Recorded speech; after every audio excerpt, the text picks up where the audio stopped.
और यहाँ पर मेरे मजलिस के रुफ़क़ाओं के साथ मेहनत करना, जुस्तजू करना, उसका एक ही मकसद है, हमारी एक ही ख्वाहिश है कि इस देश में जहाँ पर हर जात और बिरादरी ने अपनी अपनी एक सियासी आवाज को बनाया, अपनी एक सियासी ताकत को मनवा लिया, अपने नुमाइंदों को उन्होंने अपने वोट से कामयाब करवाया और अपनी एक सियासी शनाख्त पैदा कर ली, जिसकी बुनियाद पर उन तमाम जात और बरादरियों ने अपने समाज के लिए कुछ हासिल किया।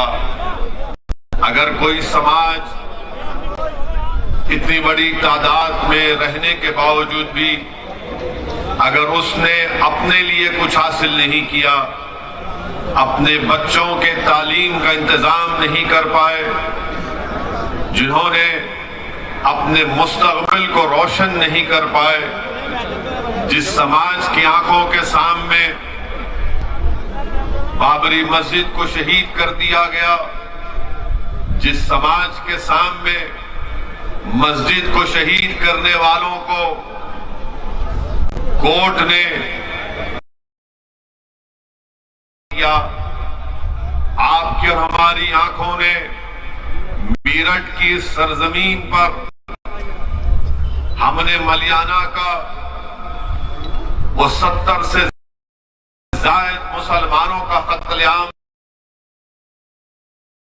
मेरठ में हाशिमपुरा में 40 से जायद मुसलमानों को यूपी की पीएसी पुलिस ने ले जाकर नदी के किनारे में उनको गोली मारकर उनको हलाक कर दिया, शहीद कर दिया। हमने फसादों को देखा, मगर मैं आज आपसे हाथ जोड़कर अपील करने आया हूं कि उत्तर प्रदेश के 19% मुसलमानों को अपनी एक सियासी अलहायदा ताकत बनाने की जरूरत है। आपको अपनी लीडरशिप को बनाना है। आपको, अगर आप चाहते हैं कि उत्तर प्रदेश में आपको आपका हिस्सा मिले, आपका मुकाम मिले, आपको इज्जत मिले, आपसे नाइंसाफी का खात्मा हो, आपके मासूम बच्चे और बच्चियों को स्कूल मिले, नौजवानों को कॉलेज मिले, नौजवानों को नौकरी में उनका हिस्सा मिले, पुलिस का जुल्म का खात्मा हो, तो याद रखो आपको एक सियासी ताकत बनना पड़ेगा। जिस तरह उत्तर प्रदेश में दलितों ने और खास तौर से जाटवों ने बहन मायावती को अपना नेता बनाया, जिस तरह उत्तर प्रदेश के यादवों ने मुलायम सिंह यादव को अपना नेता बनाया, जिस तरह यहां पर हर समाज लोगों ने जाटों के लिए चौधरी चरण सिंह से लेकर अजित सिंह से लेकर आज उनके बेटे ये कहते हैं कि जाट हमारे साथ है। मेरे अजीज दोस्तों और बुजुर्गों, यहां पर कुर्मियों ने कई नेताओं को अपने पैदा किया। कितनी ऐसी बिरादरियां हैं, ठाकुर हैं, जो आज उत्तर प्रदेश के मुख्यमंत्री को योगी जरूर है मगर उसको अपना ठाकुर नेता मानते हैं। ब्राह्मण समाज के लोग हैं। एक गवर्नमेंट ऑफ इंडिया में नरेंद्र मोदी की सरकार में एक मंत्री है जिनका नाम टेनी है, क्योंकि उनका ताल्लुक उनकी गाड़ी से उनके ही घर में एक साजिश रचाई गई और उस साजिश के नतीजे में उनके बेटे ने अपनी गाड़ी से 4 किसानों को रौंद दिया। मगर नरेंद्र मोदी जो अपने आप को बड़ा बहादुर वजीर आजम कहते हैं, वो ब्राह्मण समाज को नाराज नहीं करना चाहते और टेनी को अपनी कैबिनेट से नहीं हटाते। क्यों नहीं हटाते?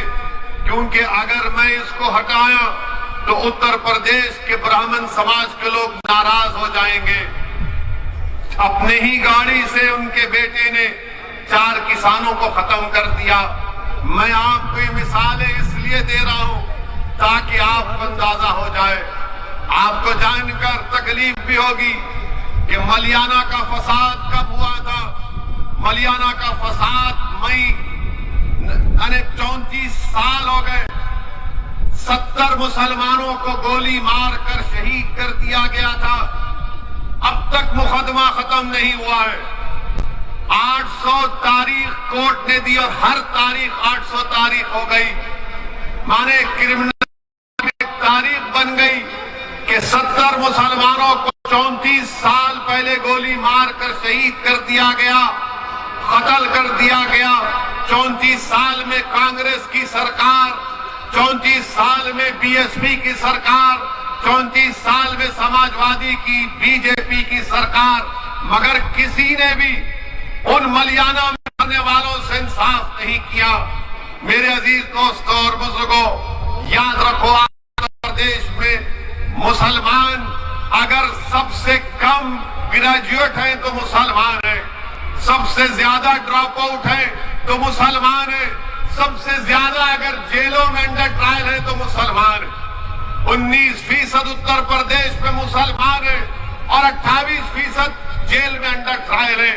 बताइए, इसके बावजूद भी आप अगर करवट नहीं लेंगे तो कब करवट लोगे मुसलमानों? क्या जब शोर क़यामत होगा तुम उठोगे? मैं आपको ये दाद हासिल करने के लिए नहीं कह रहा हूं। मैं कोई शायर नहीं हूं कि कोई शेर पढ़कर आप वाह वाह के नारे लगाएंगे। मैं आपको बता ये रहा हूं कि जब आप यहां से उठकर जाएंगे तो मेरी ये ऐन ख्वाहिश है कि आप में एक तब्दीली पैदा हो जाए, आप में एक सोच पैदा हो जाए, आप में एक फिक्र पैदा हो जाए। क्योंकि आपने बरसों इन तमाम सियासी पार्टियों का साथ किया। बताइए हमने क्या हासिल किया, क्या मिला आपको? आपको हमेशा डराते रहे। 34 साल पहले, 60 साल पहले यही कहा गया फिरका परस्ती को शिकस्त दो, हमने फिरका परस्ती को शिकस्त दी।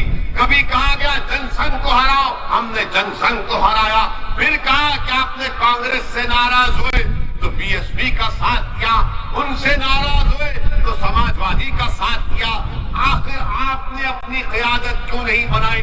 कोई कहेगा यहां पर कि नहीं, मीरठ से मुसलमान ने बना, मीरठ से यहां पर इस इलाके से एमपी भी बना, मगर याद रखो वो तुम्हारा नहीं था।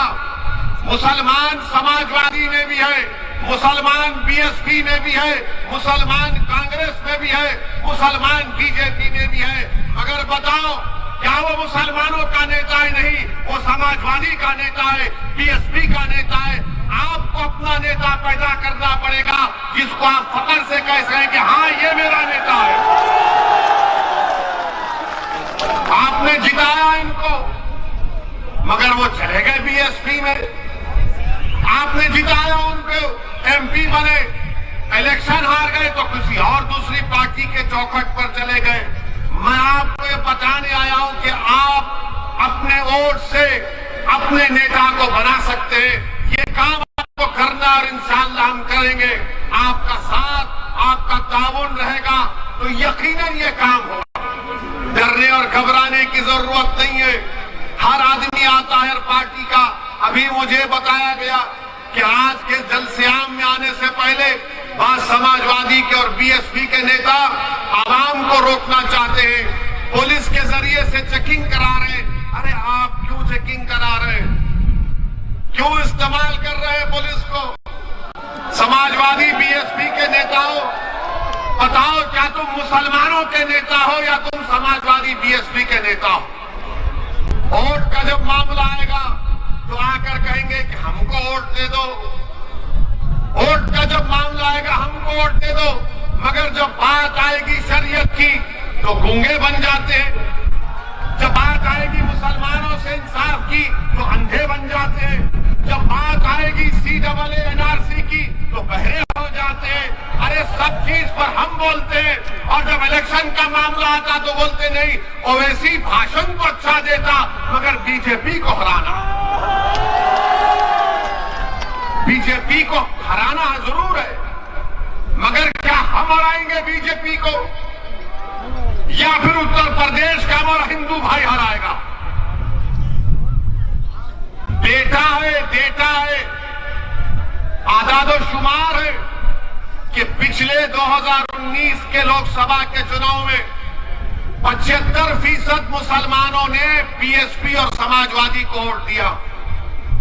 उसके बावजूद भी सिर्फ 15 लोकसभा की सीट पर कामयाब हुए।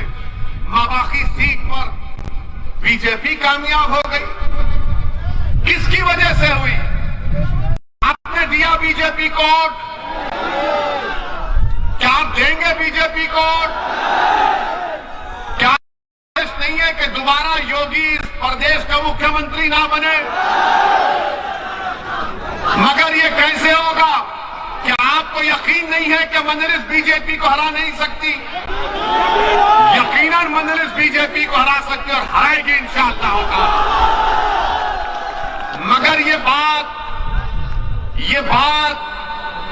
ये समाजवादी और बीएसपी के लोग आकर कहेंगे नहीं नहीं, ये जो लंबा आदमी है, शेरवानी टोपी पहना, इसकी बात पे यकीन मत करो, इसकी बात पे यकीन मत करो। और फिर किसकी बात पे यकीन करेंगे?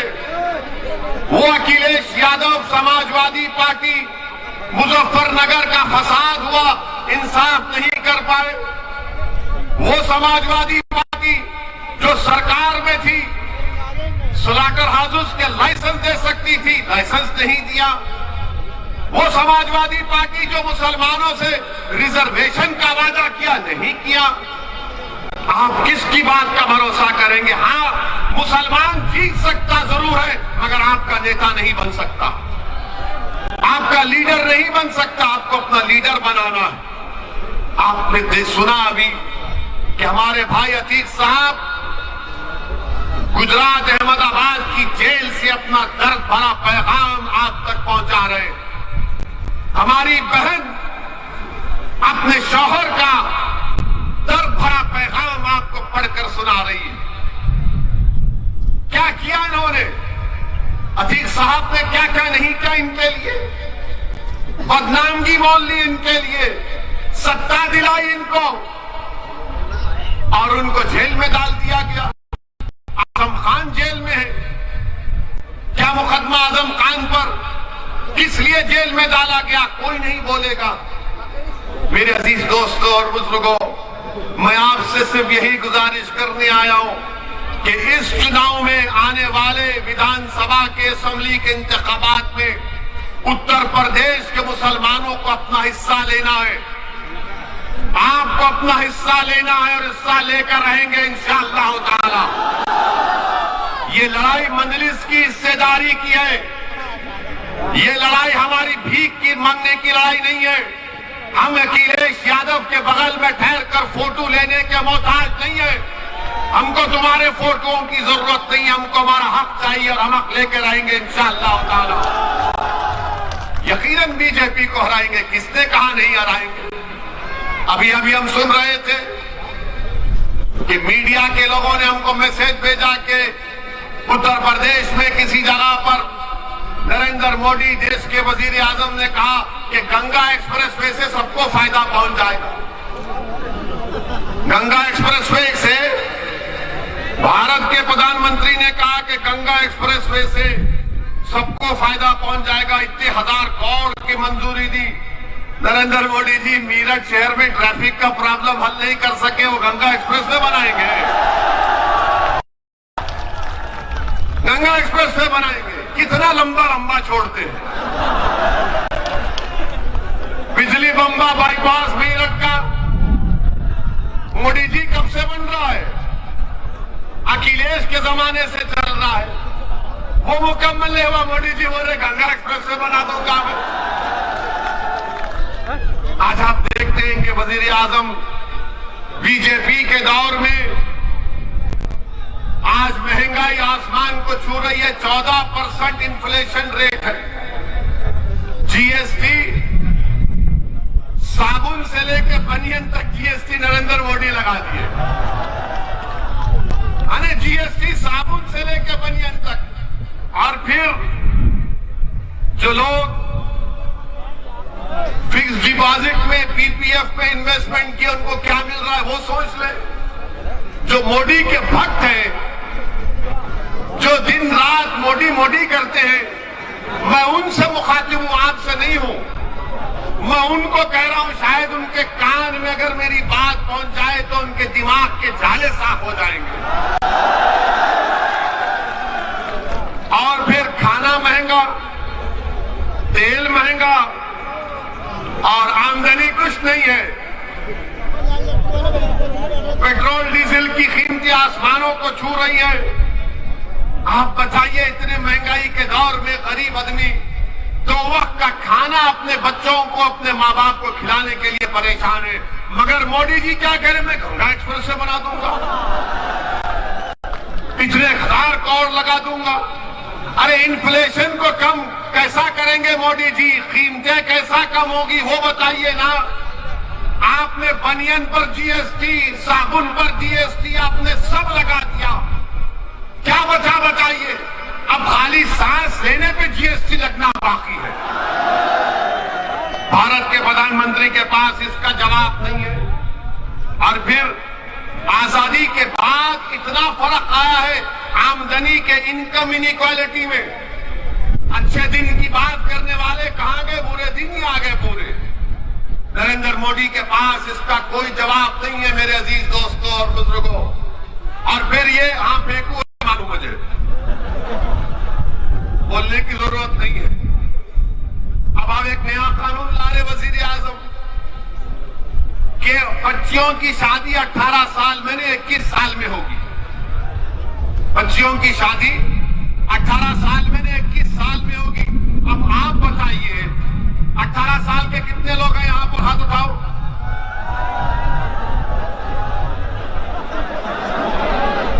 यानी अब आप वोट डालेंगे ना? आप अपने पसंद के विधायक को वोट डालेंगे ना? और कानून आपको इजाजत देता है बिजनेस आप शुरू कर सकते, आप कॉन्ट्रैक्ट भी साइन कर सकते। अब कानून ये भी कहता है कि अगर तुम्हारा दिल चाहा तो तुम किसी एक लड़की के साथ जिंदगी भी गुजार सकते हो। गुनाह नहीं है कानून में, गुनाह नहीं है। और कानून यह भी कहता है कि अगर तुम उससे ताल्लुकात पैदा करना चाहते हो, जिसका अंग्रेजी का वर्ड कह रहा हूं सेक्सुअल रिलेशनशिप, वो भी कर सकते हो। ये सब कर सकते, मगर मोदी जी बोले शादी नहीं कर सकते। हाय मोदी जी, आपको शादी से इतनी नफरत क्यों है? शादी जैसे इंस्टीट्यूशन से आपको इतनी घबराहट क्यों है? 18 साल में वोट डाल सकते। 18 साल, सुनिए, 18 साल में कोई ये तय करेगा कि देश का प्रधानमंत्री कौन होगा, उसको मालूम।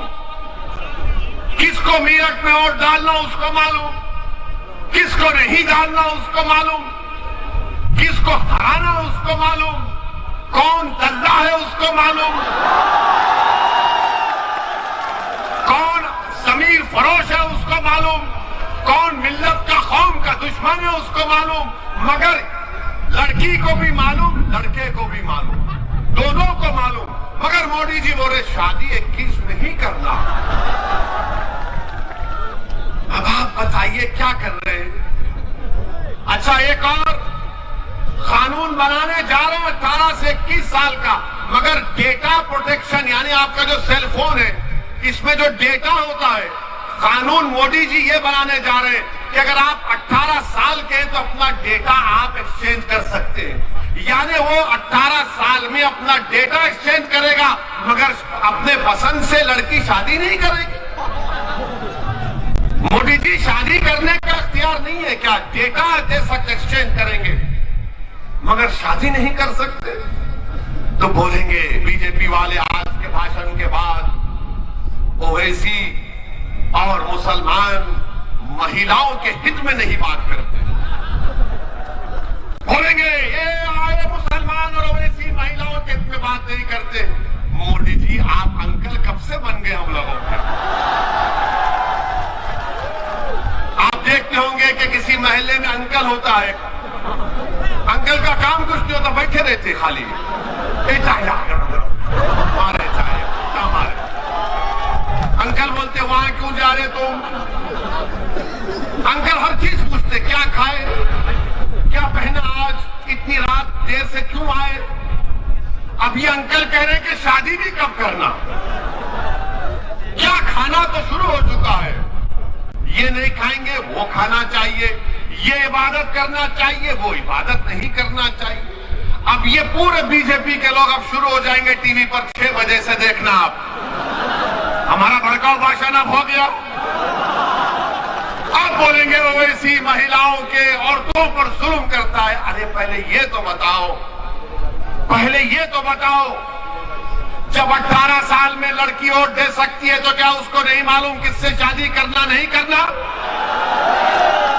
और इस्लाम में जब तक बच्ची की रजामंदी नहीं है शादी नहीं होती, जब तक बच्ची राजी नहीं होती रजामंदी नहीं होती। मगर ये सिर्फ मुसलमानों का नहीं, पूरे देश के नौजवानों का मसला।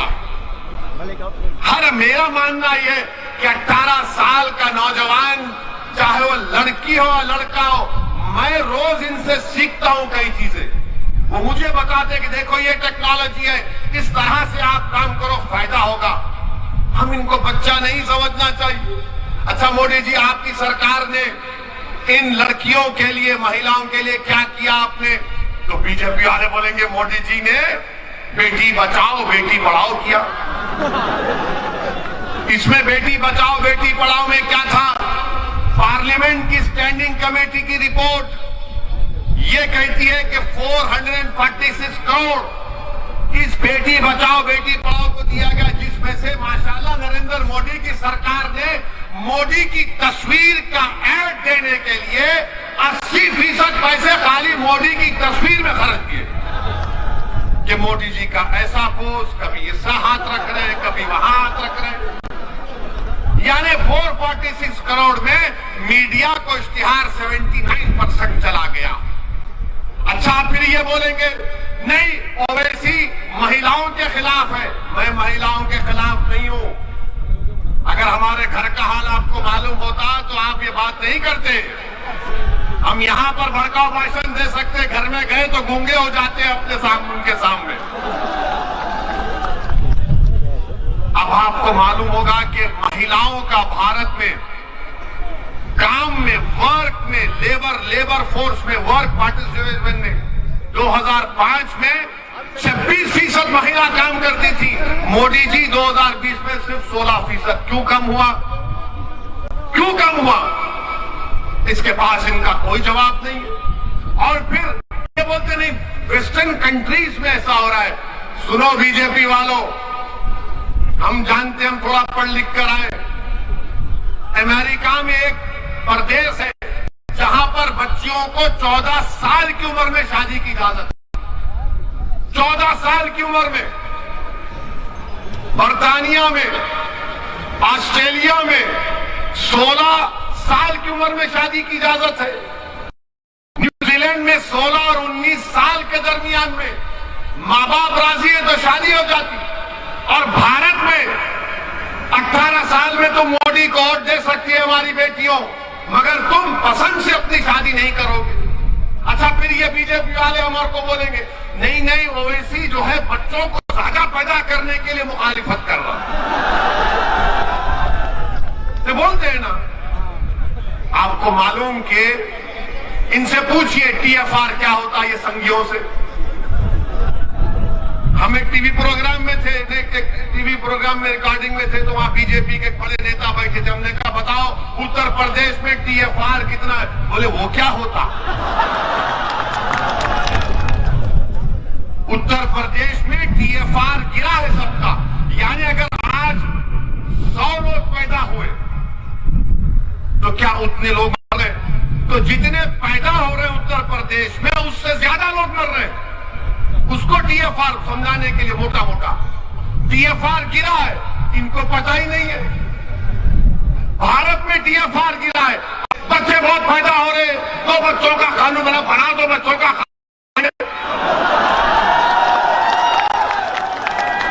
बनाओ। सुप्रीम कोर्ट में जाकर मोदी ने कहा सुप्रीम कोर्ट को कि माय लॉर्ड भारत में 2 बच्चों के कानून की जरूरत नहीं है। क्यों नहीं है? क्योंकि हमारी आबादी में TFR आ चुका है। पूरी विश्व में, पूरी दुनिया में अगर कोई नौजवान मुल्क है तो भारत है। 60% से कम और आबादी हमारे 40 साल से नीचे की है। भारत के वजीर आजम ने, भारत की सबसे बड़ा ताकत ये डेमोग्राफिक डिविडेंड है। क्या किया इन्होंने? कुछ नहीं किया। सुप्रीम कोर्ट को बोल दिया नहीं बना सकते कानून।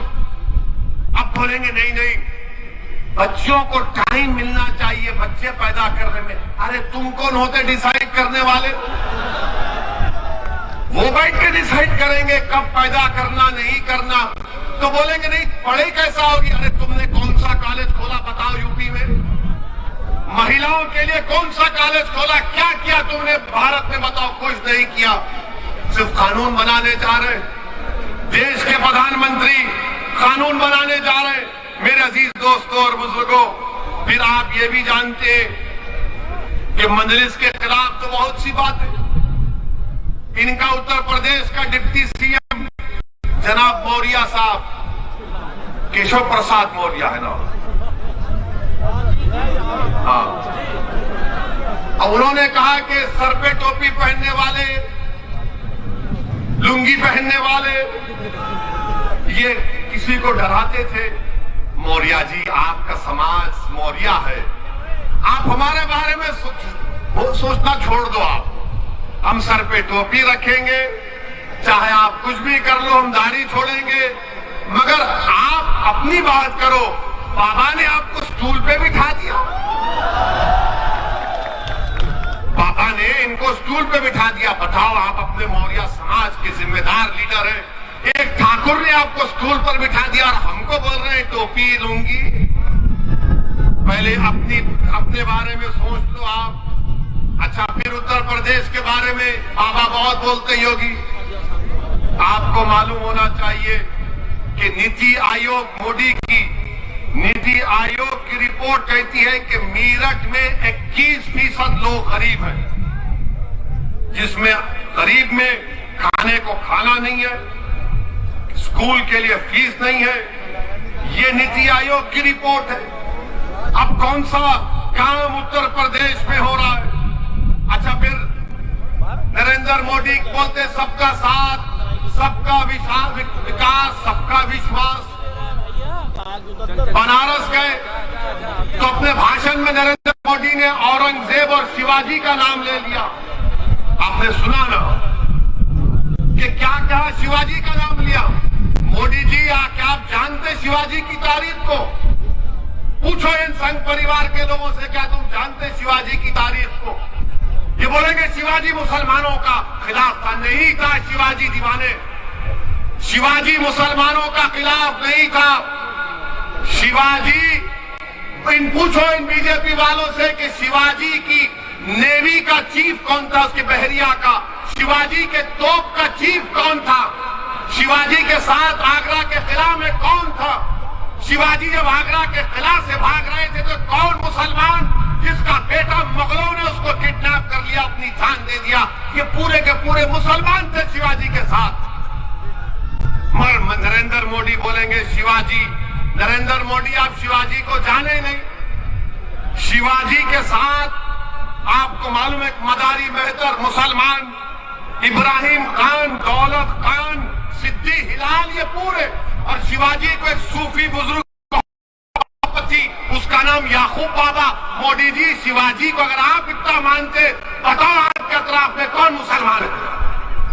कौन तुम्हारे अतराफ में मुसलमान है? तुम भारत के वजीर आजम हो, आप शिवाजी का नाम ले रहे हैं तो बताओ। मगर हम भारत के वजीर आजम से पूछना चाहते हैं कि क्या ज्ञानवापी ऐसा हो रही?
ज्ञानवापी मस्जिद के बारे में कह रहा था कि क्या मोदी सरकार ज्ञानवापी मस्जिद को खूबसूरत नहीं बना सकती? क्या दिल्ली के जामा मस्जिद की तारीखी मस्जिद जो आज उसकी खस्ता हाल हो चुकी है, उसकी तामीर नहीं कर सकती? जब सबका साथ, सबका विकास की बात होती है, तो क्या मथुरा में जो मस्जिद अच्छा नहीं किया जा सकता? क्या अजमेर की दरगाह को खूबसूरत नहीं बनाया जा सकता? मेरे अजीज दोस्तों और बुजुर्गों, ये भारत के वजीर आजम की पॉलिसी है। सबका विश्वास, सबका विकास की बात करते हैं, सिर्फ ज़बानी खर्च करते हैं, इनके पास कुछ नहीं है। आज उत्तर प्रदेश में लॉ एंड ऑर्डर नाम की चीज नहीं है। यही मीरठ में मजलिस इत्तेहादुल मुस्लिमीन के रुकने बल्दिया जुबैर अंसारी को गोली मारकर उनको हलाक कर दिया गया। 3 महीने से 4 महीने से ज्यादा हो गया और बीजेपी की सरकार और मीरठ की पुलिस कातिल को नहीं पकड़ सकी। क्यों नहीं पकड़ सकी? क्योंकि जुबैर अंसारी को जिन्होंने कत्ल किया, पुलिस और हुकूमत जानती है कि किसने जुबैर अंसारी को मारा। उत्तर प्रदेश में लॉ एंड ऑर्डर नाम की कोई चीज बाकी नहीं रही। मेरे अजीज दोस्तों और बुजुर्गों, आज आपके पास, जैसा कि शौकत साहब ने कहा कि मुर्गी काटने पर मुकदमा, अब हर चीज पर मुकदमा। 20 दिसंबर 2019 को एनआरसी के खिलाफ एहतजाज हुआ, 5 लोगों पर गोली कर दिया गया, 26 लोगों पर एनएसए लगाया गया।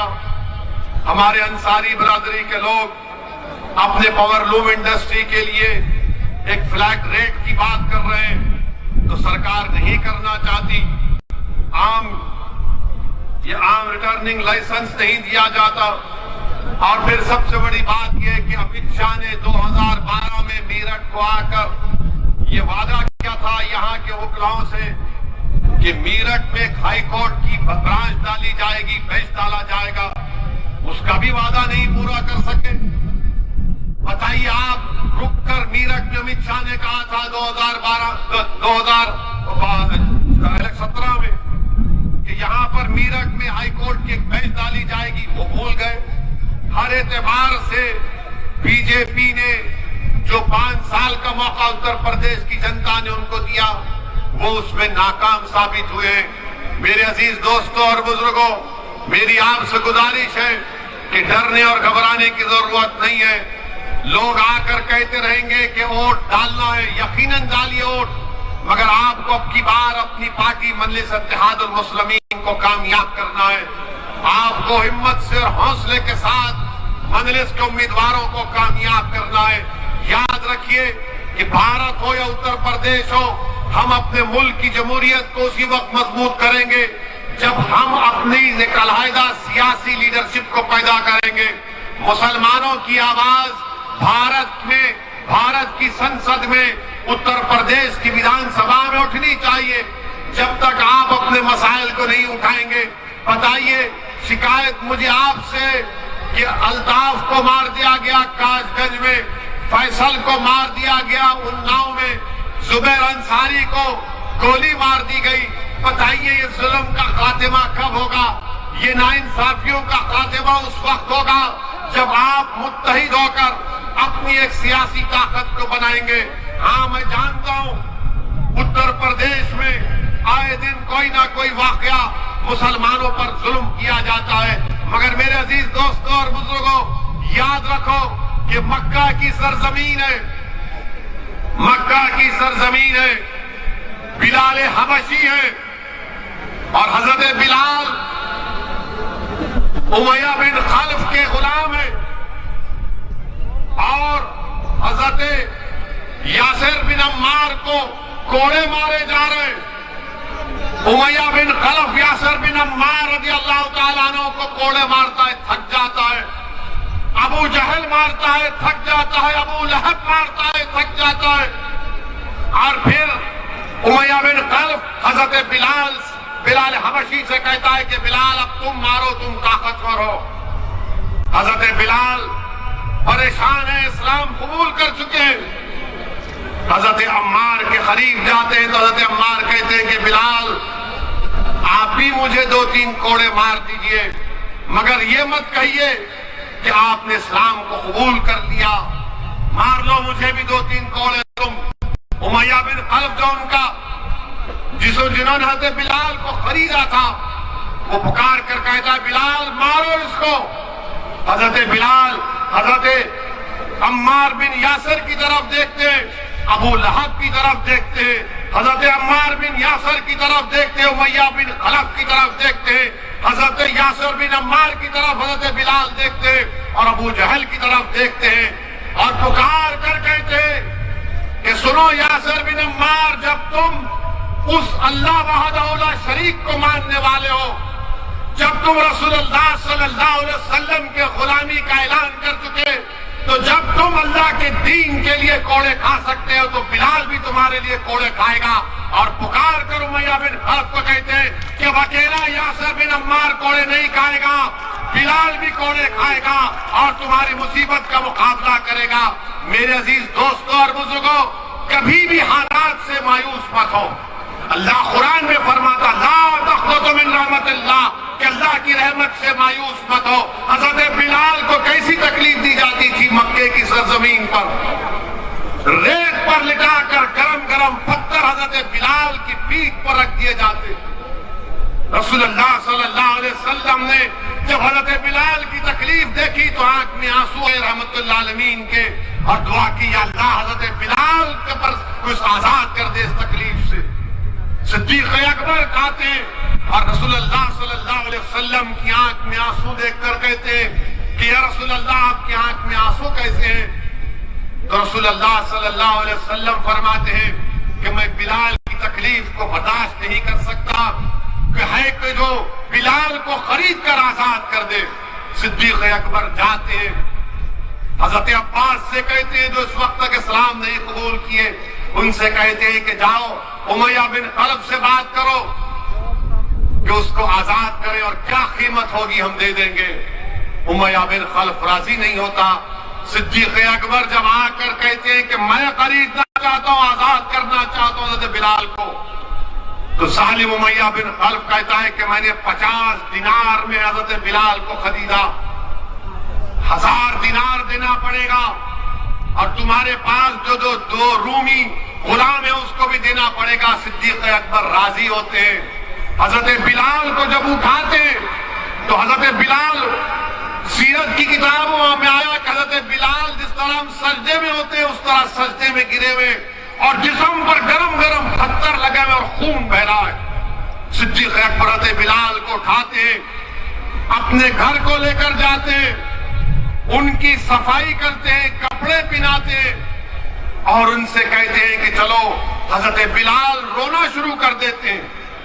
उन्होंने जिंदगी में अपने बाप की मोहब्बत नहीं देखी थी, हजरत बिलाल ने खूब रोते।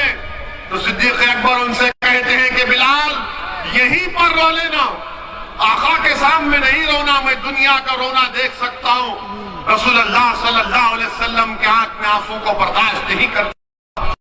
दोनों मिलकर रसूलुल्लाह सल्लल्लाहु अलैहि वसल्लम के पास जाते। रसूलुल्लाह सल्लल्लाहु अलैहि वसल्लम हजरत बिलाल का इस्तकबाल करते और सिद्दीक अकबर से कहते हैं कि तुमने बहुत बड़ा काम किया, शुक्रिया। ये सिद्दीक अकबर हजरत बिलाल से कहते हैं कि रसूलुल्लाह के सामने रोना नहीं, सल्लल्लाहु अलैहि वसल्लम के सामने। वो रसूलुल्लाह सल्लल्लाहु अलैहि वसल्लम के सामने कहते या रसूलुल्लाह मेरी सारी दौलत आप पर कुर्बान, आपने कैसे शुक्रिया कहा, ये दौलत आपकी है। अब आप अंदाजा लगाइए कि वो हजरत बिलाल जिसको मारा जा रहा था, पीटा जा रहा था, कि रसूल ने दुआ की, वो बिलाल आजाद भी हुए और अल्लाह के रसूल सल्लल्लाहु अलैहि वसल्लम के आओ बिलाल मेरे सीने से लग जाओ। मेरे अजीज दोस्तों और बुजुर्गों, याद रखो ये जुल्म खत्म होगा, ये जुल्म खत्म होगा इंशाअल्लाह ताला। जो लोग आज मजलूमों पर जुल्म कर रहे हैं, तुम खत्म हो गए, तुम्हारा जुल्म खत्म होगा, तुम खत्म हो गए, तुम्हारा वजूद इस जमीन से अल्लाह मिटाएगा इंशाअल्लाह। तुम्हारा हमारे पैरों में डगमगाहट नहीं पैदा करेगा। तुम जितना जुल्म करोगे हमारे हौसले बढ़ते जाएंगे, तुम जितना दबाओगे उतना उठेंगे इंशाअल्लाह ताला। क्योंकि अल्लाह ने कुरान में फरमा दिया, जिन्होंने अल्लाह पर ईमान लाया और डट गए जमीन पर, अल्लाह उनकी फरिश्तों से मदद करता। तो तुम डट जाओ जमीन पर, तुम डट जाओ जमीन पर, हिम्मत मत हारो। जैसा कि किसी शायर ने अच्छा कहा, इधर आ सितमगर हुनर आजमाए, इधर आ सितमगर हुनर आजमाए, तू तीर आजमा हम जिगर आजमाए। मेरे अजीज दोस्तों और बुजुर्गों, तारीख में भरी पड़ी है हजरत बिलाल की वो तकालीफ हमारे सामने। हजरत सुमैया को नेजा मारकर उनका हमल साकित कर दिया गया। हजरत सैयदुश्शोहदा हजरत हमजा की लाश से क्या किया गया था। तो तुम क्या समझ रहे हो कि हम पर जो जुल्म किया जाएगा? अरे मेरे अजीज दोस्तों और बुजुर्गों, कामयाबी इंशाअल्लाह ताला आपके कदम चूमेगी, कामयाबी कदम चूमेगी जो लोग आज जुल्म कर रहे हैं। याद रखो, इख्तिदार हमेशा किसी के पास रहने वाला नहीं है, इख्तिदार जाएगा इंशाअल्लाह ताला। जो लोग आज जुल्म कर रहे हैं ताकत के बलबूते पर, इख्तिदार के नशे में आकर, कल तुम्हारे पास इख्तिदार नहीं होगा, कल तुम्हारे पास इख्तिदार नहीं होगा। और मेरे अजीज दोस्तों, नौजवानों, हमेशा आपसे कह रहा हूं कि अपने दिल पर भरोसा करो, दिमाग पर मत करो। दिमाग तुमको डराएगा। जब हजरत बिलाल को उमैया बिन खलफ ने कहा कि लो घोड़ा लेकर मारो, तो हजरत बिलाल की नीयत साफ थी। वो देख रहे थे कि अगर मैं नहीं मारूंगा तो आग में डाला जाऊंगा, मुझे मारा जाएगा। मगर दुनिया ने देख लिया कि हजरत बिलाल ने सच्चाई का साथ दिया, हजरत बिलाल ने अपने दिल को माना और सच्चाई का हक का साथ दिया। तो वो उरूज पर पहुंचे। कौन से उरूज पर? कि जब मक्का फतह हुआ तो मक्के की छत पर खड़े होकर सियाफाम हजरत बिलाल ने, साहब रसूल ने नमाज़ दी। मेरे अजीज दोस्तों और बुजुर्गों, नौजवानों, याद रखो, किसी शायर ने अच्छा कहा था, अकल को तनकीद से फुर्सत नहीं, अकल को तनकीद से फुर्सत नहीं। इश्क पर ईमान की बुनियाद रखो, इश्क पर ईमान की बुनियाद रखो। अगर तुम यही डरते रहोगे बीजेपी आ जाएगी, बीजेपी आ रही तुम्हारे वोट से नहीं, बीजेपी आ रही है तो हिंदुओं के वोट से आ रही है, मुसलमानों के वोट से नहीं आ रही बीजेपी। ये बात तुमको कोई नहीं कहेगा, ये बात तुमको कोई नहीं कहेगा। मैं तुम्हारे दरमियान में खोल कर कह रहा हूं, मैं किसी मजहब का खिलाफ नहीं हूं, मैं किसी मजहब का खिलाफ नहीं हूं, ना कभी रहूंगा। सत्य बयान कर रहा हूं, बल्कि मेरी तो ख्वाहिश है कि मजलिस के साथ दलित भी खड़ा हो, हमारा भाई, मजलिस के साथ हमारे ओबीसी समाज के भाई और उनकी बरादरियां खड़े हो जाए। हम तो चाहते हैं कि पूरा वंचित समाज एक जगह पर हो जाए, ये हमारी कोशिश है। मगर ये आकर कहना कि बीजेपी आ जाएगी, अरे बीजेपी मेरी वजह से नहीं आ रही है, बीजेपी आ रही है तो किसी और की ओर से आ रही है। वो मोदी का दीवाना हो चुका है, हम नहीं हुए हैं। उनके दिलो दिमाग पर मोदी छा चुका है, हमारे दिलो दिमाग पर मोदी नहीं छाया हुआ है। वो उनके तरफ भाग रहे और ये आकर ये समाजवादी के लोग, इन्हें ऐसा हो जाएगा, ओवैसी ऐसा बोलता है। अरे भाई मेरे, तुम्हारे दो पार्टी के एमपी कल कुछ बात बोल दिए तो तुम उनकी तरफदारी, उनका दिफा नहीं कर सकते। एक 90 साल के सांसद है, बुजुर्ग है, उनकी बेहद इज्जत करता हूं मैं, वो अपनी राय भी नहीं रख सकते। मेरे अजीज दोस्तों और बुजुर्गों, मेरी आपसे दबन गुजारिश है कि हमारे मसाइल हैं, तकालीफ है, मुश्किलात है, मगर हमको इस बार अपनी पार्टी को मजबूत बनाना है। डरने और घबराने की जरूरत नहीं है। अपने विधायक को यहां से कामयाब करिए आप, और ये लोग आएंगे, बहुत सी बातें करेंगे, मगर मुसलमान का नेता कौन है बताओ? समाजवादी में कोई नहीं हो सकता, खाली यादव है। बीएसपी में बहन जी है, ये सब क्या रहेंगे? तुम छल्ले बन के रहेंगे वहां पर। इनकी कोई अहमियत नहीं है वहां पर। ये सामने नहीं ठहर सकते उन लोगों के, पार्लियामेंट में तकरीर नहीं कर सकते। जब हमारी पार्लियामेंट में तकरीर होती तो बोलते ओवैसी भाई आपकी तकरीर सुननी आए। मैंने कहा तुम क्यों नहीं बोलते? बोले हमारी मजबूरी है। आप बताइए काहे की मजबूरी? 19% है, जीतो, कामयाब हो और अपनी आवाज मसाइल को उठाओ। उत्तर प्रदेश में इंशाअल्लाह ताला मजलिस इत्तेहादुल मुस्लिमीन यकीनन पूरे वंचित समाज के साथ काम करने के लिए तैयार है। अभी हमको कोई कह रहा था कि ओवैसी साहब कौन हमको हमारे साथ लेकर जाएगा? हमारा एक दोस्त है, फोन किए थे कि हमारे साथ हमको कौन लेकर जाएगा। मैंने कहा फिक्र मत करो, जब हशर का मैदान होगा रसूल अल्लाह हम सबको लेकर जन्नत में जाएंगे। हमको उनके साथ, उनका साथ काफी, अल्लाह हमारे लिए काफी है। अरे दुनिया फानी होने वाली है। हम कोशिश करना हमारे हाथ में, ओवैसी कोशिश करेगा। आप हमारा साथ दो। नियतों का, दिल का हाल अल्लाह जानने वाला है। कामयाबी अल्लाह देगा, उरूज अल्लाह देगा और जालिमों का अल्लाह खातिमा करेगा।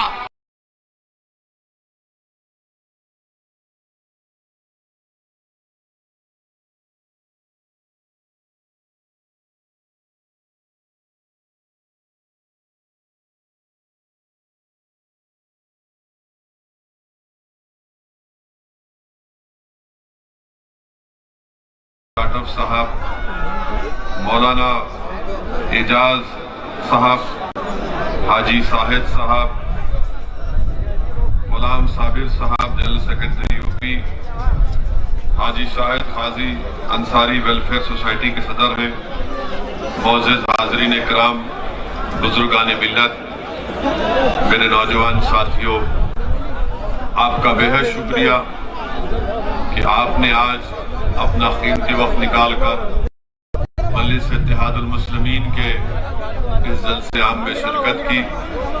मैं आपका तहे दिल से आपका शुक्रिया अदा करता हूँ। मेरे अजीज दोस्तों और बुजुर्गों,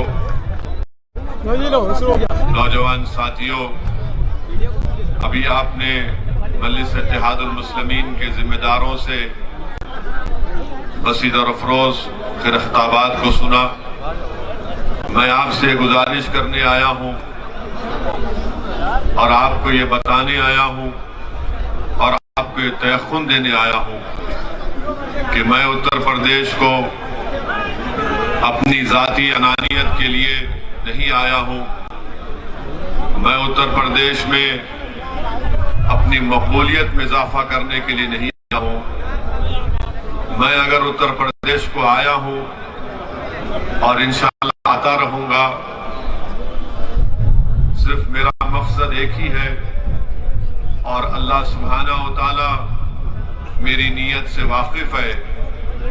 मेरा उत्तर प्रदेश को आना और यहाँ पर मेरे मजलिस के रुफ़क़ाओं के साथ मेहनत करना, जुस्तजू करना, उसका एक ही मकसद है, हमारी एक ही ख्वाहिश है कि इस प्रदेश में जहां पर हर जात और बिरादरी ने अपनी अपनी एक सियासी आवाज को बनाया, अपनी एक सियासी ताकत को मनवा लिया, अपने नुमाइंदों को उन्होंने अपने वोट से कामयाब करवाया और अपनी एक सियासी शनाख्त पैदा कर ली, जिसकी बुनियाद पर उन तमाम जात और बरादरियों ने अपने समाज के लिए कुछ हासिल किया। अगर कोई समाज इतनी बड़ी तादाद में रहने के बावजूद भी अगर उसने अपने लिए कुछ हासिल नहीं किया, अपने बच्चों के तालीम का इंतजाम नहीं कर पाए, जिन्होंने अपने मुस्तकबिल को रोशन नहीं कर पाए, जिस समाज की आंखों के सामने बाबरी मस्जिद को शहीद कर दिया गया, जिस समाज के सामने मस्जिद को शहीद करने वालों को कोर्ट ने किया, आपकी और हमारी आंखों ने मेरठ की सरजमीन पर हमने मलियाना का वो 70 से जायद मुसलमानों का कत्लेआम, मेरठ में हाशिमपुरा में 40 से जायद मुसलमानों को यूपी की पीएसी पुलिस ने ले जाकर नदी के किनारे में उनको गोली मारकर उनको हलाक कर दिया, शहीद कर दिया। हमने फसादों को देखा, मगर मैं आज आपसे हाथ जोड़कर अपील करने आया हूं कि उत्तर प्रदेश के 19% मुसलमानों को अपनी एक सियासी अलहायदा ताकत बनाने की जरूरत है। आपको अपनी लीडरशिप को बनाना है। आपको, अगर आप चाहते हैं कि उत्तर प्रदेश में आपको आपका हिस्सा मिले, आपका मुकाम मिले, आपको इज्जत मिले, आपसे नाइंसाफी का खात्मा हो, आपके मासूम बच्चे और बच्चियों को स्कूल मिले, नौजवानों को कॉलेज मिले, नौजवानों को नौकरी में उनका हिस्सा मिले, पुलिस का जुल्म का खात्मा हो, तो याद रखो आपको एक सियासी ताकत बनना पड़ेगा। जिस तरह उत्तर प्रदेश में दलितों ने और खास तौर से जाटवों ने बहन मायावती को अपना नेता बनाया, जिस तरह उत्तर प्रदेश के यादवों ने मुलायम सिंह यादव को अपना नेता बनाया, जिस तरह यहां पर हर समाज लोगों ने जाटों के लिए चौधरी चरण सिंह से लेकर अजित सिंह से लेकर आज उनके बेटे ये कहते हैं कि जाट हमारे साथ है। मेरे अजीज दोस्तों और बुजुर्गों, यहां पर कुर्मियों ने कई नेताओं को अपने पैदा किया। कितनी ऐसी बिरादरियां हैं, ठाकुर हैं, जो आज उत्तर प्रदेश के मुख्यमंत्री को योगी जरूर है मगर उसको अपना ठाकुर नेता मानते हैं। ब्राह्मण समाज के लोग हैं। एक गवर्नमेंट ऑफ इंडिया में नरेंद्र मोदी की सरकार में एक मंत्री है जिनका नाम टेनी है, क्योंकि उनका ताल्लुक उनकी गाड़ी से उनके ही घर में एक साजिश रचाई गई और उस साजिश के नतीजे में उनके बेटे ने अपनी गाड़ी से 4 किसानों को रौंद दिया। मगर नरेंद्र मोदी, जो अपने आप को बड़ा बहादुर वजीर आजम कहते हैं, वो ब्राह्मण समाज को नाराज नहीं करना चाहते और टेनी को अपनी कैबिनेट से नहीं हटाते। क्यों नहीं हटाते? क्योंकि अगर मैं इसको हटाया तो उत्तर प्रदेश के ब्राह्मण समाज के लोग नाराज हो जाएंगे। अपने ही गाड़ी से उनके बेटे ने 4 किसानों को खत्म कर दिया। मैं आपको ये मिसालें इसलिए दे रहा हूं ताकि आपको अंदाजा हो जाए, आपको जानकर तकलीफ भी होगी कि मलियाना का फसाद कब हुआ था। मलियाना का फसाद मई 34 साल हो गए। 70 मुसलमानों को गोली मारकर शहीद कर दिया गया था। अब तक मुकदमा खत्म नहीं हुआ है। 800 तारीख कोर्ट ने दी और हर तारीख 800 तारीख हो गई। माने क्रिमिनल तारीख बन गई कि 70 मुसलमानों को 34 साल पहले गोली मारकर शहीद कर दिया गया, कत्ल कर दिया गया। 34 साल में कांग्रेस की सरकार, 34 साल में बीएसपी की सरकार, 34 साल में समाजवादी की, बीजेपी की सरकार, मगर किसी ने भी उन मलियाना में रहने वालों से इंसाफ नहीं किया। मेरे अजीज दोस्तों और बुजुर्गों, याद रखो आंध्र प्रदेश में मुसलमान अगर सबसे कम ग्रेजुएट हैं तो मुसलमान हैं, सबसे ज्यादा ड्रॉप आउट हैं तो मुसलमान हैं, सबसे ज्यादा अगर जेलों में अंडर ट्रायल है तो मुसलमान है। 19% उत्तर प्रदेश में मुसलमान है और 28% जेल में अंडर ट्रायल है। बताइए, इसके बावजूद भी आप अगर करवट नहीं लेंगे तो कब करवट लोगे मुसलमानों? जब शोर क़यामत होगा तुम उठोगे। मैं आपको ये दाद हासिल करने के लिए नहीं कह रहा हूं। मैं कोई शायर नहीं हूं कि कोई शेर पढ़ा रहा वाह वाह के नारे लगाएंगे। मैं आपको बता ये रहा हूं कि जब आप यहां से उठकर जाएंगे तो मेरी ये ऐन ख्वाहिश है कि आप में एक तब्दीली पैदा हो जाए, आप में एक सोच पैदा हो जाए, आप में एक फिक्र पैदा हो जाए। क्योंकि आपने बरसों इन तमाम सियासी पार्टियों का साथ किया। बताइए हमने क्या हासिल किया, क्या मिला आपको? आपको हमेशा डराते रहे। 34 साल पहले, 60 साल पहले यही कहा गया फिरका परस्ती को शिकस्त दो, हमने फिरका परस्ती को शिकस्त दी। कभी कहा गया जनसंघ को हराओ, हमने जनसंघ को हराया। फिर कहा कि आपने कांग्रेस से नाराज हुए तो बीएसपी का साथ किया, उनसे नाराज हुए तो समाजवादी का साथ किया। आखिर आपने अपनी क़यादत क्यों नहीं बनाई? कोई कहेगा यहां पर कि नहीं, मीरठ से मुसलमान एमएलए बना, मीरठ से यहां पर इस इलाके से एमपी भी बना, मगर याद रखो वो तुम्हारा नहीं था। मुसलमान समाजवादी में भी है, मुसलमान बीएसपी में भी है, मुसलमान कांग्रेस में भी है, मुसलमान बीजेपी में भी है। मगर बताओ क्या वो मुसलमानों का नेता है? नहीं, वो समाजवादी का नेता है, बीएसपी का नेता है। आपको अपना नेता पैदा करना पड़ेगा जिसको आप फख्र से कह सकें कि हाँ ये मेरा नेता है। आपने जिताया इनको मगर वो चले गए बीएसपी में। आपने जिताया उनको, एमपी बने, इलेक्शन हार गए तो किसी और दूसरी पार्टी के चौखट पर चले गए। मैं आपको ये बताने आया हूं कि आप अपने वोट से अपने नेता को बना सकते हैं। ये काम आपको करना और इंशाअल्लाह हम करेंगे। आपका साथ, आपका ताउन रहेगा तो यकीनन ये काम होगा। डरने और घबराने की जरूरत नहीं है। हर आदमी आता है हर पार्टी का। अभी मुझे बताया गया कि आज के जलसेआम में आने से पहले वहां समाजवादी के और बीएसपी के नेता आवाम को रोकना चाहते हैं, पुलिस के जरिए से चेकिंग करा रहे हैं। अरे आप क्यों चेकिंग करा रहे हैं? क्यों इस्तेमाल कर रहे हैं पुलिस को? समाजवादी बीएसपी के नेता हो, बताओ क्या तुम मुसलमानों के नेता हो या तुम समाजवादी बीएसपी के नेता हो? वोट का जब मामला आएगा तो आकर कहेंगे कि हमको वोट दे दो। वोट का जब मामला आएगा हमको वोट दे दो, मगर जब बात आएगी शरीयत की तो गूंगे बन जाते हैं। जब बात आएगी मुसलमानों से इंसाफ की तो अंधे बन जाते हैं। जब बात आएगी CAA NRC की तो बहरे हो जाते हैं। अरे सब चीज पर हम बोलते हैं और जब इलेक्शन का मामला आता तो बोलते नहीं। ओवैसी भाषण तो अच्छा देता मगर बीजेपी को हराना,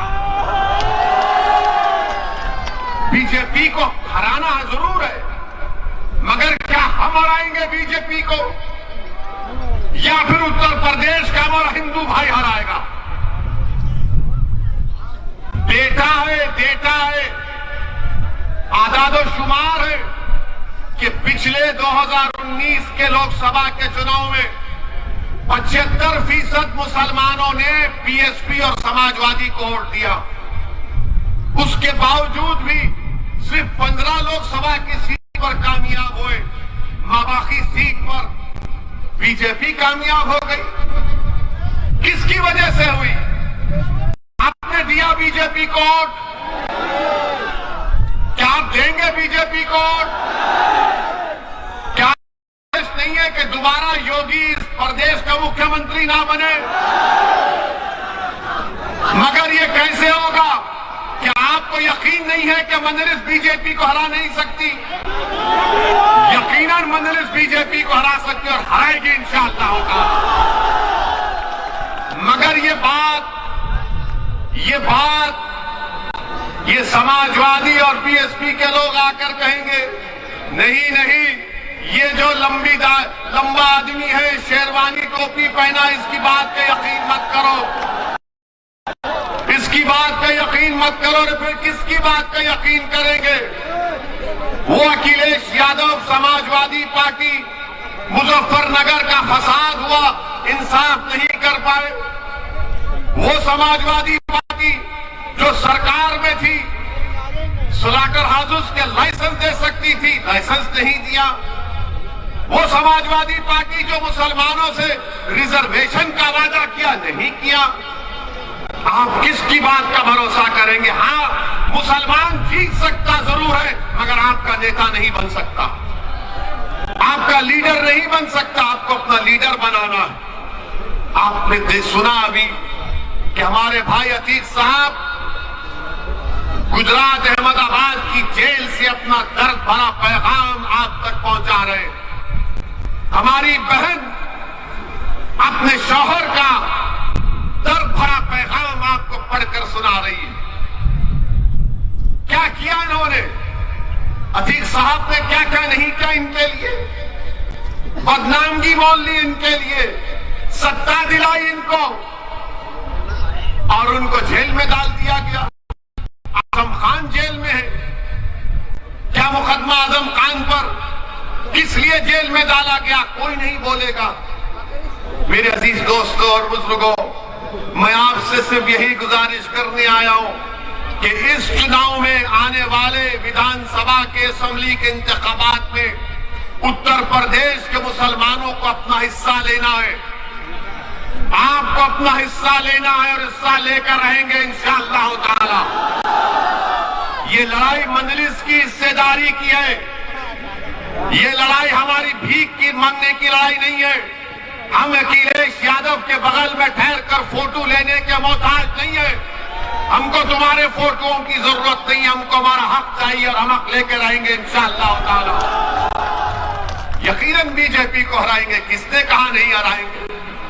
अभी अभी हम सुन रहे थे कि मीडिया के लोगों ने हमको मैसेज भेजा कि उत्तर प्रदेश में किसी जगह पर नरेंद्र मोदी देश के वजीर आजम ने कहा कि गंगा एक्सप्रेसवे से सबको फायदा पहुंच जाएगा।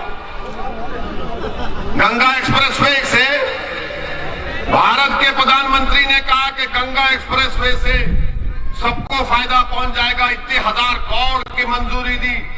नरेंद्र मोदी जी मीरठ शहर में ट्रैफिक का प्रॉब्लम हल नहीं कर सके, वो गंगा एक्सप्रेसवे बनाएंगे। गंगा एक्सप्रेसवे बनाएंगे। कितना लंबा लंबा छोड़ते हैं। बिजली बम्बा बाईपास मीरठ का मोदी जी कब से बन रहा है? अखिलेश के जमाने से चल रहा है। वो मुकम्मल नहीं हुआ। मोदी जी बोले गंगा एक्सप्रेसवे बना दूंगा मैं। आज आप देखते हैं कि वजीर आजम बीजेपी के दौर में आज महंगाई आसमान को छू रही है। 14% इन्फ्लेशन रेट है। जीएसटी साबुन से लेकर बनियन तक जीएसटी नरेंद्र मोदी लगा दिए। अरे जीएसटी साबुन से लेकर बनियन तक। और फिर जो लोग फिक्स डिपॉजिट में पीपीएफ में इन्वेस्टमेंट किए उनको क्या मिल रहा है वो सोच ले। जो मोदी के भक्त हैं, जो दिन रात मोदी मोदी करते हैं, मैं उनसे मुखातिब हूं, आपसे नहीं हूं। मैं उनको कह रहा हूं, शायद उनके कान में अगर मेरी बात पहुंच जाए तो उनके दिमाग के जाले साफ हो जाएंगे। और फिर खाना महंगा, तेल महंगा और आमदनी कुछ नहीं है। पेट्रोल डीजल की कीमतें आसमानों को छू रही है। आप बताइए, इतने महंगाई के दौर में गरीब आदमी 2 वक्त का खाना अपने बच्चों को, अपने माँ बाप को खिलाने के लिए परेशान है। मगर मोदी जी क्या कह रहे, मैं गंगा एक्सप्रेस से बना दूंगा, इतने 1000 करोड़ लगा दूंगा। अरे इन्फ्लेशन को कम कैसा करेंगे मोदी जी? कीमतें कैसा कम होगी वो बताइए ना। आपने बनियन पर जीएसटी, साबुन पर जीएसटी आपने सब लगा दिया। क्या बचा बताइए? अब खाली सांस लेने पे जीएसटी लगना बाकी है। भारत के प्रधानमंत्री के पास इसका जवाब नहीं है। और फिर आजादी के बाद इतना फर्क आया है आमदनी के, इनकम इनइक्वालिटी में।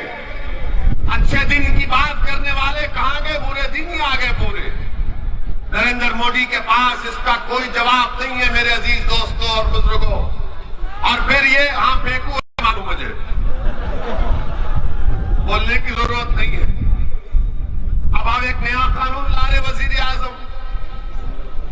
कि बच्चियों की शादी 18 साल में नहीं 21 साल में होगी। बच्चियों की शादी 18 साल में नहीं 21 साल में होगी। अब आप बताइए 18 साल के कितने लोग हैं यहां पर, हाथ उठाओ।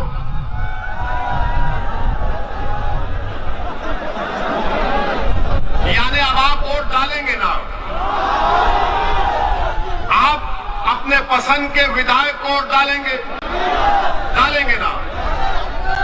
और कानून आपको इजाजत देता है बिजनेस आप शुरू कर सकते, आप कॉन्ट्रैक्ट भी साइन कर सकते। अब कानून यह भी कहता है कि अगर तुम्हारा दिल चाहा तो तुम किसी एक लड़की के साथ जिंदगी भी गुजार सकते हो। गुनाह नहीं है कानून में, गुनाह नहीं है। और कानून यह भी कहता है कि अगर तुम उससे ताल्लुकात पैदा करना चाहते हो, जिसका अंग्रेजी का वर्ड कह रहा हूं सेक्सुअल रिलेशनशिप, वो भी कर सकते हो। ये सब कर सकते, मगर मोदी जी बोले शादी नहीं कर सकते। हाय मोदी जी, आपको शादी से इतनी नफरत क्यों है? शादी जैसे इंस्टीट्यूशन से आपको इतनी घबराहट क्यों है? 18 साल में वोट डाल सकते, 18 साल, सुनिए, 18 साल में कोई ये तय करेगा कि देश का प्रधानमंत्री कौन होगा, उसको मालूम। किसको मेरठ में वोट डालना उसको मालूम, किसको नहीं डालना उसको मालूम, किसको हराना उसको मालूम, कौन दल्ला है उसको मालूम, कौन समीर फरोश है उसको मालूम, कौन मिल्लत का कौम का दुश्मन है उसको मालूम। मगर लड़की को भी मालूम, लड़के को भी मालूम, दोनों को मालूम। मगर मोदी जी बोले शादी 21 नहीं करना। अब आप बताइए क्या कर रहे हैं? अच्छा, एक और कानून बनाने जा रहे हैं 18 से 21 साल का, मगर डेटा प्रोटेक्शन यानी आपका जो सेल फोन है, इसमें जो डेटा होता है, कानून मोदी जी ये बनाने जा रहे हैं कि अगर आप 18 साल के हैं तो अपना डेटा आप एक्सचेंज कर सकते हैं। यानी वो 18 साल में अपना डेटा एक्सचेंज करेगा, मगर अपने पसंद से लड़की शादी नहीं करेगी। मोदी जी शादी करने का अख्तियार नहीं है क्या? डेटा दे सकते, एक्सचेंज करेंगे, मगर शादी नहीं कर सकते। तो बोलेंगे बीजेपी वाले आज के भाषण के बाद ओवैसी और मुसलमान महिलाओं के हित में नहीं बात करते। बोलेंगे ये आए मुसलमान और ओवैसी महिलाओं के हित में बात नहीं करते। मोदी जी आप अंकल कब से बन गए हम लोगों के?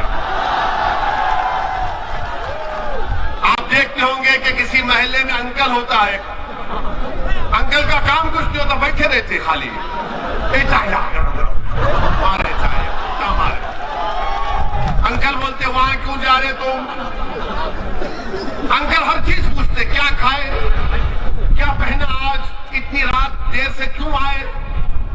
अब ये अंकल कह रहे हैं कि शादी भी कब करना, क्या खाना तो शुरू हो चुका है, ये नहीं खाएंगे वो खाना चाहिए, ये इबादत करना चाहिए वो इबादत नहीं करना चाहिए।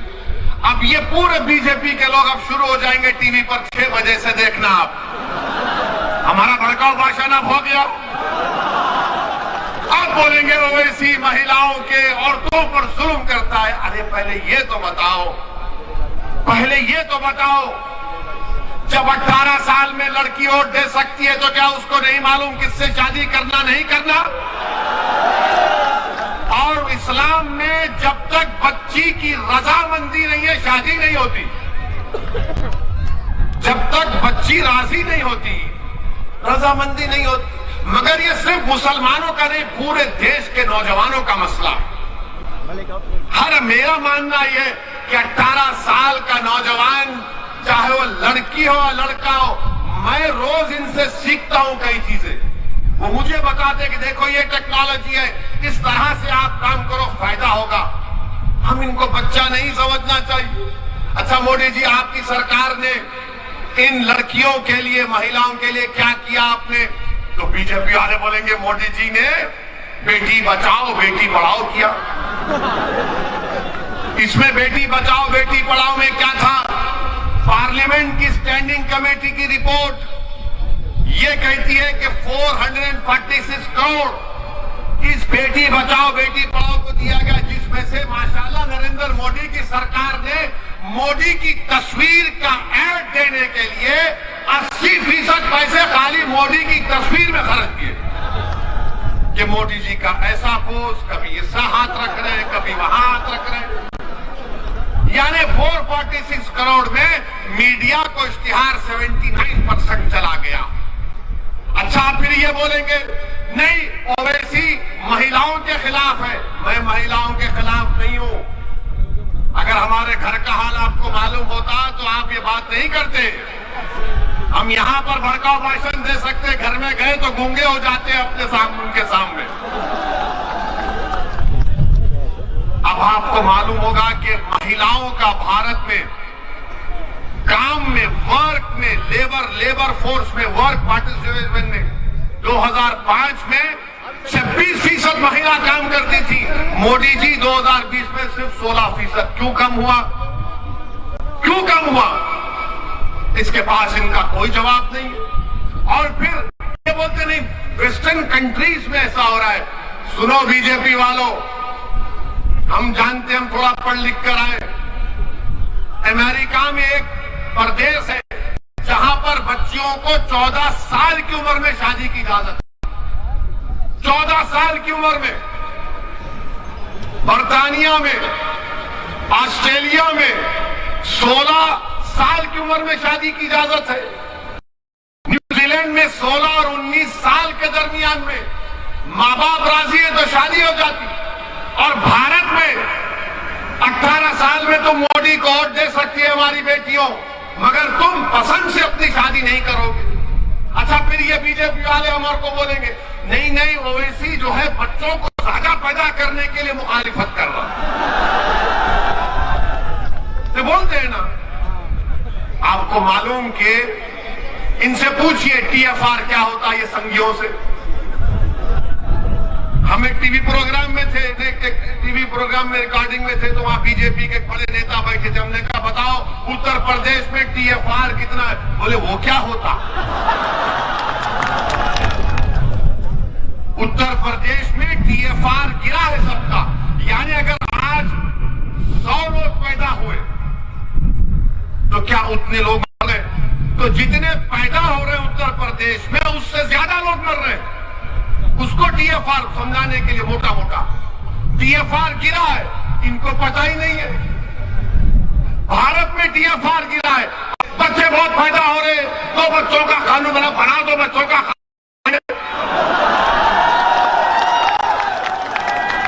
बनाओ। सुप्रीम कोर्ट में जाकर मोदी ने कहा सुप्रीम कोर्ट को कि माय लॉर्ड, भारत में 2 बच्चों के कानून की जरूरत नहीं है। क्यों नहीं है? क्योंकि हमारी आबादी में टीएफआर आ चुका है। पूरी विश्व में, पूरी दुनिया में अगर कोई नौजवान मुल्क है तो भारत है। 60% से कम और आबादी हमारे 40 साल से नीचे की है। भारत के वजीर आजम ने, भारत की सबसे बड़ा ताकत ये डेमोग्राफिक डिविडेंड है। क्या किया इन्होंने? कुछ नहीं किया।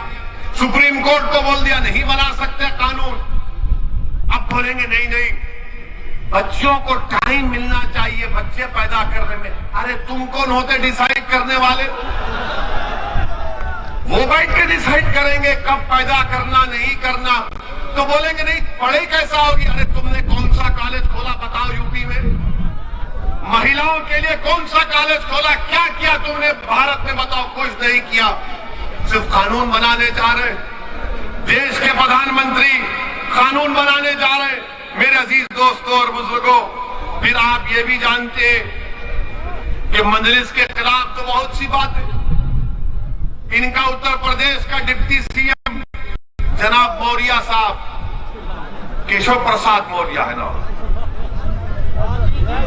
हाँ। और उन्होंने कहा कि सर पे टोपी पहनने वाले, लुंगी पहनने वाले ये किसी को डराते थे। मौर्य जी, आपका समाज मौर्य है। आप हमारे बारे में वो सोचना छोड़ दो आप। हम सर पे टोपी रखेंगे, चाहे आप कुछ भी कर लो, हम दाढ़ी छोड़ेंगे, मगर आप अपनी बात करो। बाबा ने आपको स्टूल पे बिठा दिया, बाबा ने इनको स्टूल पे बिठा दिया। बताओ, आप अपने मौर्य समाज के जिम्मेदार लीडर हैं, एक ठाकुर ने आपको स्टूल पर बिठा दिया और हमको बोल रहे हैं टोपी लूंगी। पहले अपने बारे में सोच लो आप। अच्छा, फिर उत्तर प्रदेश के बारे में बाबा बहुत बोलते हैं योगी। आपको मालूम होना चाहिए कि नीति आयोग की रिपोर्ट कहती है कि मेरठ में 21% लोग गरीब हैं, जिसमें गरीब में खाने को खाना नहीं है, स्कूल के लिए फीस नहीं है। ये नीति आयोग की रिपोर्ट है। अब कौन सा काम उत्तर प्रदेश में हो रहा है? अच्छा, फिर नरेंद्र मोदी बोलते सबका साथ, सबका विकास, सबका विश्वास। बनारस गए तो अपने भाषण में नरेंद्र मोदी ने औरंगजेब और शिवाजी का नाम ले लिया। आपने सुना ना कि क्या कहा? शिवाजी का नाम लिया। मोदी जी, क्या आप जानते शिवाजी की तारीख को? पूछो इन संघ परिवार के लोगों से, क्या तुम जानते शिवाजी की तारीख को? ये बोलेंगे शिवाजी मुसलमानों का खिलाफ था। नहीं था शिवाजी दीवाने, शिवाजी मुसलमानों का खिलाफ नहीं था। शिवाजी, पूछो इन बीजेपी वालों से कि शिवाजी की नेवी का चीफ कौन था, उसके बहरिया का। शिवाजी के तोप का चीफ कौन था? शिवाजी के साथ आगरा के किला में कौन था? शिवाजी जब आगरा के किला से भाग रहे थे तो कौन मुसलमान जिसका बेटा मुगलों ने उसको किडनैप कर लिया, अपनी जान दे दिया, ये पूरे के पूरे मुसलमान थे शिवाजी के साथ। मगर नरेंद्र मोदी बोलेंगे शिवाजी। नरेंद्र मोदी, आप शिवाजी को जाने नहीं। शिवाजी के साथ आपको मालूम है मदारी मेहतर मुसलमान, इब्राहिम खान, दौलत खान, सिद्दी हिलाल, ये पूरे। और शिवाजी को एक सूफी बुजुर्ग थी, उसका नाम याकूब बाबा। मोदी जी, शिवाजी को अगर आप इतना मानते, बताओ आपके अतराफ में कौन मुसलमान है? कौन तुम्हारे अतराफ में मुसलमान है? तुम भारत के वजीर आजम हो, आप शिवाजी का नाम ले रहे हैं तो बताओ। मगर हम भारत के वजीर आजम से पूछना चाहते हैं कि क्या ज्ञान वापी ऐसा हो रही?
रहीम।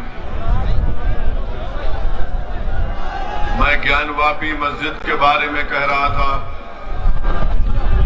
कि क्या मोदी सरकार ज्ञानवापी मस्जिद को खूबसूरत नहीं बना सकती? क्या दिल्ली के जामा मस्जिद की तारीखी मस्जिद जो आज उसकी खस्ता हाल हो चुकी है, उसकी तामीर नहीं कर सकती? जब सबका साथ, सबका विकास की बात होती है तो क्या मथुरा